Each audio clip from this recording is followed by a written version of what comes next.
going through things I have to go through. So I felt like that was something that wasn't like I had to do, but something that I needed to do just because that's what I wanted. Did you learn some things about yourself that are going to really help going forward?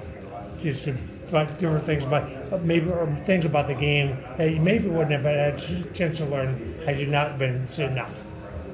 Patience. You know, Patience. Okay. I learned a lot of patience. You know, because I've always been on the go. Right. Wanting to do it my way.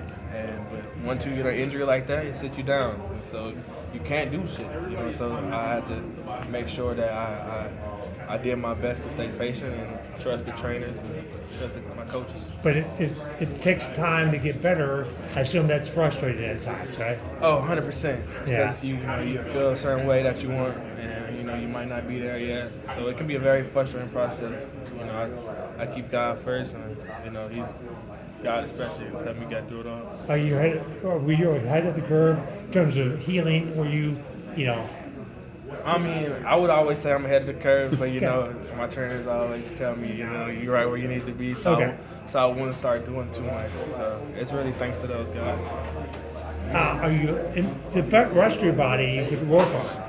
Is the rest of your body in better shape again because you couldn't do some things? I mean, did you work on more arm stuff and more stuff with the other leg? And that, what I mean? Did you make improvements in other places? Yeah, 100%. I mean, I feel like I improved everywhere I needed to be. That's why I'm able to be where I'm at. Especially even my left leg feels as strong as my right leg. That's what got me to be confident in myself. Can you remind me, Calvin or CJ? Calvin. You call me Calvin, perfect. I'm sure you've been asked this, so I'm sorry to repeat it, but I'm just trying to put myself in your shoes. Like, you take a leap to transfer, you're playing your butt off in that first half. What are the emotions as you go to the locker room and just try to process what had happened? Shoot, man, to be honest, man, it was very emotional. Playing the way I played, and just having my brothers all around me, it was a great feeling, especially transferring into a new program and being able to have the impact I wanted to. It was surreal. I can only thank God. So just like coming back into the locker room, and after the game, and I was already sitting there and not being able to celebrate with them, was very, very, very emotional.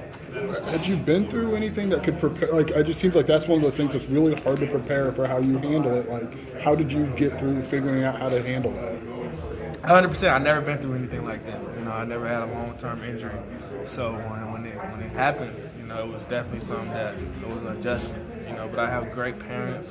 I got great coaching. I got great teammates and an amazing training staff that helped me get to where I'm at. So I wouldn't have been nowhere where I'm at without them. Did you spend time in the offseason thinking about that half? Like, that was a really good first half of football. Did you think about that a lot, or how did you kind of balance that, I guess? I mean, it was one game, so of course I think about it, but I got a lot more to prove. That's nothing to what I have to offer.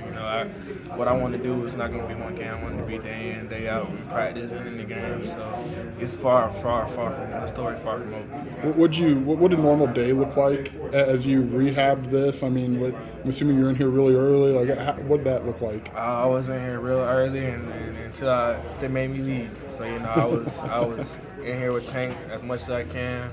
I was in the training staff as much as I can, just making sure I can do any little thing, to the edge. Yeah. You get kicked out of here a few times? Oh man, a couple times. I ain't gonna lie, a couple times. I guess kind of going through this whole process, how kind of anxious and kind of ready does that make you to kind of go out there and play this season now you're healthy? Man, I'm ready, man. I'm just all I can say about it. I'm ready. Like, the confidence is there. Everything I need to do is there. I got great coaches backing me. I got great teammates backing me. So it's like, there's nothing else in the way.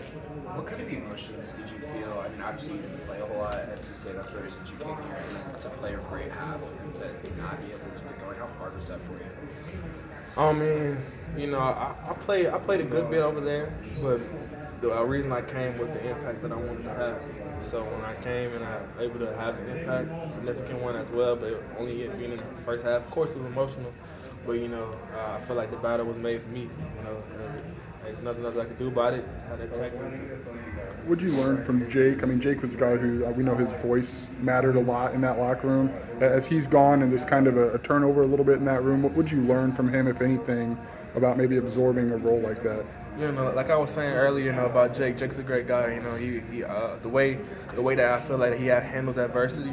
You know, he kind of said in the beginning of the season, you know, it's all about how you take adversity. And he's been through a lot, and I felt like he was one of the most unfazed people I know. So I kind of just wanted to take that unfazed, just drive through, almost emotionless, just be able to be yourself and still get through things. That's kind of what I really learned from Jake.